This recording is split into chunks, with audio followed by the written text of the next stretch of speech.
Hello everyone. Exercise 3. Get ready for the dictation. Start. I am thankful to you for having given me this opportunity long last to say a few words on the budget. Already much has been said and I think the finance minister has come in for his share of congratulations as well as criticisms. So there is not very much to say, but I should like to say a few words. The increased development expenditure and the absence of any new taxation has earned for the budget a good response even from the businessmen. I especially welcome the relief given to the middle classes by raising the exemption limit of income tax in respect of personal income.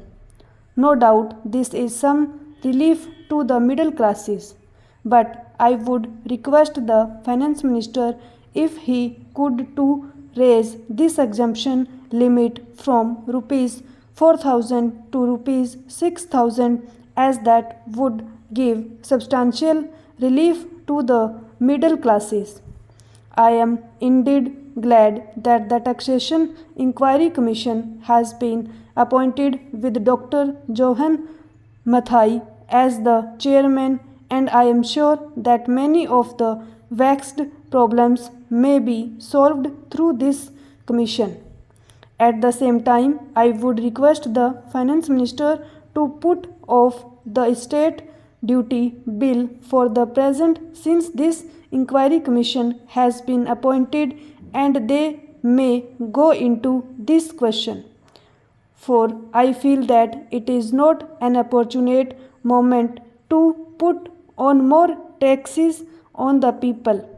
Already, as Mr. Gadgil has pointed out, there are so many taxes on the people. The people are overburdened by taxes and they are just trying to recover their stability. So, in regard to state duty, I would ask him to consider about it. My reason for asking it to be postponed is, as I have said, that the people are still facing economic distress, and then our government is not able to offer the amenities which other countries have where the state duty exists, such as free compulsory education for children, free medical aid, homes for the poor and the destitute, old age pension, etc. So my humble suggestion is that this point may be considered by the Taxation Inquiry Commission. I agree that there is a brighter side of the picture and that instead of continually harping on our poverty, we should also see the bright side. We are making encouraging progress towards laying the foundation of a welfare state.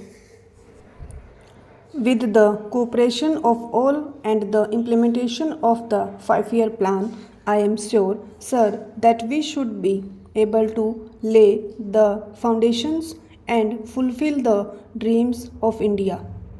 It is indeed encouraging to know from the finance minister that there is a tendency of lowering food prices all over the world, and in that case the prices in our country too would be lowered.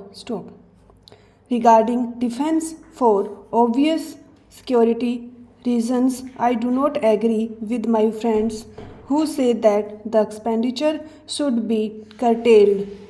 It is not advisable to take any undue risks and slacken the defense arrangements.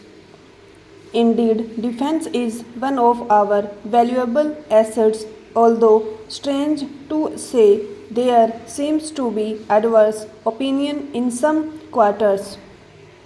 I agree with what General Caripa once said that God and army are remembered only when there is trouble. The army consists of the most disciplined and loyal set of young men.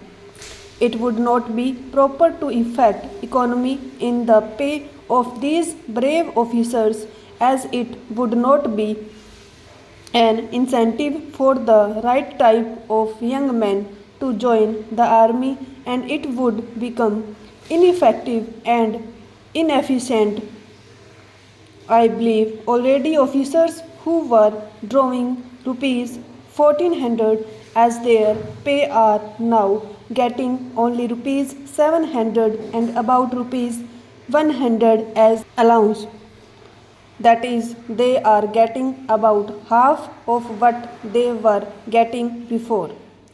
It is very hard for those officers on field duty to establish separate establishments for their families and for their children, and I would specially appeal to the finance minister to see that the family allowances may be restored to those officers who are on field duty.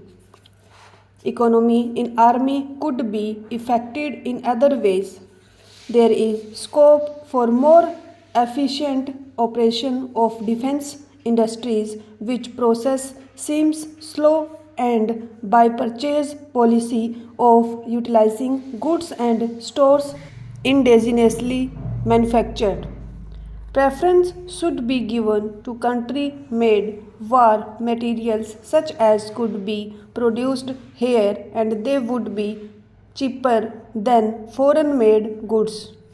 I may also suggest that the armed forces who are not on field service or under any operational commitments could be utilized for giving military training to the youths in schools and colleges, which would teach discipline and loyalty. The university authorities should make military training as part of their compulsory education, just as they have adopted social, domestic, and political sciences. The National Cadet Corps is already inculcating military training in some universities such as Bombay and Calcutta. But if military training is made compulsory for our university students, it will go a long way.